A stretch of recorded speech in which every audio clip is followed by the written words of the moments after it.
হাদিসে পাকের অর্থ হযরত আবু হুরায়রা রাদিয়াল্লাহু তাআলা আনহু বলেন, আমি রাসূলুল্লাহ সাল্লাল্লাহু আলাইহি ওয়াসাল্লামকে এই ইরশাদ করিতে শুনিয়াছি যে কিয়ামতের দিন সর্বপ্রথম যাহাদের বিরুদ্ধে ফয়সালা করা হইবে তন্মধ্যে একজন সেই ব্যক্তিও হইবে যাহাকে শহীদ করা হইয়াছে।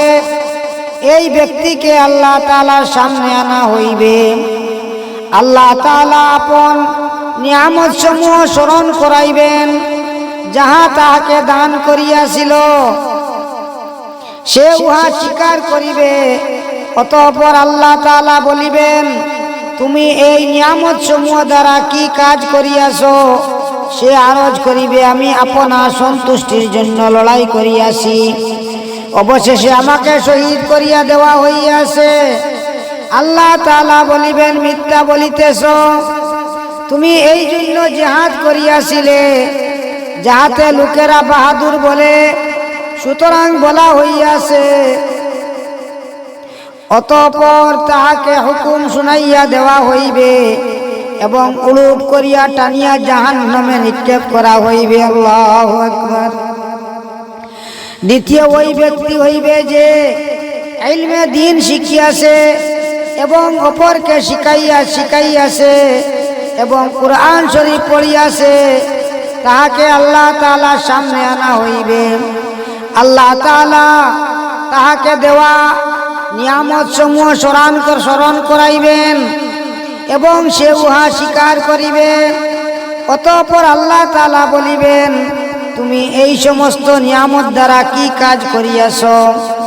সে আরজ করিবে, ইয়া আল্লাহ, আমি তোমার সন্তুষ্টির জন্য ইলম শিখিয়াছি, অন্যকে শিখাইয়াছি এবং তোমারই সন্তুষ্টির জন্য কুরআন শরীফ পড়িয়াছি।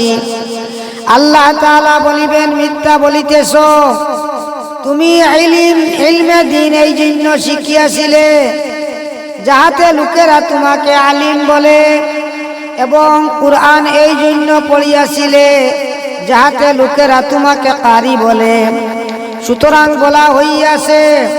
অতঃপর তাহাকে হুকুম শুনাইয়া দেওয়া হইবে এবং উলুট করিয়া টানিয়া জাহান্নামে নিক্ষেপ করা হইবে। আল্লাহু আকবার।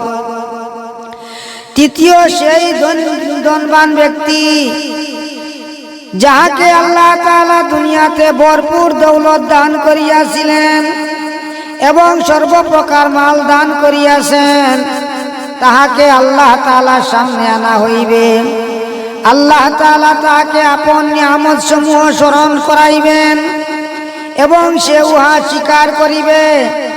অতঃপর আল্লাহ তাআলা বলিবেন, তুমি এই সমস্ত নিয়ামত দ্বারা কি কাজ করিয়াছিলে? সে আরজ করিবে, আয় আল্লাহ, আপনার পছন্দনীয় সকল রাস্তায় তোমার দেওয়া মাল তোমার সন্তুষ্টির জন্য খরচ করিয়াছিলাম। আল্লাহ তাআলা বলিবেন, মিথ্যা বলিতেছ, তুমি মাল এই জন্য খরচ করিয়াছিলে যাহাতে লোকেরা তোমাকে দানশীল বলে, সুতরাং দুনিয়াতে বলা হইয়াছে। অতঃপর তাহাকে হুকুম শুনাইয়া দেওয়া হইবে এবং উলুট করিয়া টানিয়া জাহান্নামে নিক্ষেপ করা হইবে। আল্লাহু আকবার। আল্লাহ পাক পরওয়ারদিগার আলমে আমরারে বেশি বেশি আমল করার তৌফিক দেখবা। আমিন।